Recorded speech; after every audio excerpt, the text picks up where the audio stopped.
میرے پہ آج الزام لگایا جا رہا ہے کہ جناب توشہ خانہ سے اس نے کوئی چیزیں لی. ذرا لاہوریوں ذرا سنو توشہ خانہ ہے کیا, سمجھو پہلے یہ کیا ہے. جو بھی تحفہ ملتا ہے پرائم منسٹر اور ان کے وزیروں کو, جو بھی تحفہ ملتا ہے وہ توشہ خانہ میں جاتا ہے.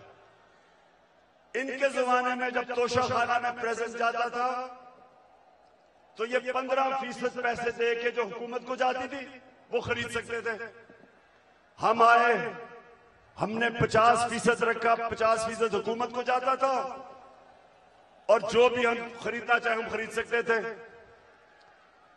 جو بھی میں نے خریدی سب ریکارڈ کے اوپر ہے, سب قانون کے اندر ہے.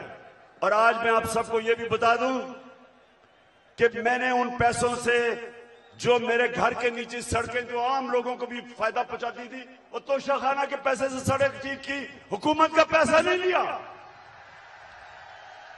میرا جو گھر ہے میں قانون کے مطابق اس کو کیمپ آفس بنا کے سارے خرچے حکومت دیتی ہے, یعنی آپ دیتے ہیں ٹیکس, آپ ٹیکس پیئر اس کا پیسہ سارا دیتا ہے.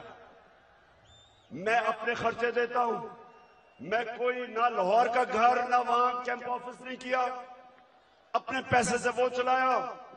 جو دیوار نیچے بنانی تھی سیکیورٹی فینس, گورنمنٹ سے پیسے نہیں لیے, اپنا آفس چلایا, گورنمنٹ سے پیسے نہیں لیے. اور یہ لوگ جو آج پروپیگنڈا کر رہے ہیں, میں چیلنج کرتا ہوں کہ تمہارے میں چیلنج کرتا ہوں کہ کبھی پاکستان کی تاریخ میں کسی پرائم منسٹر نے اپنے اوپر اتنا کم پیسہ خرچ نہیں کیا جو میں نے کیا. چیلنج کرتا ہوں.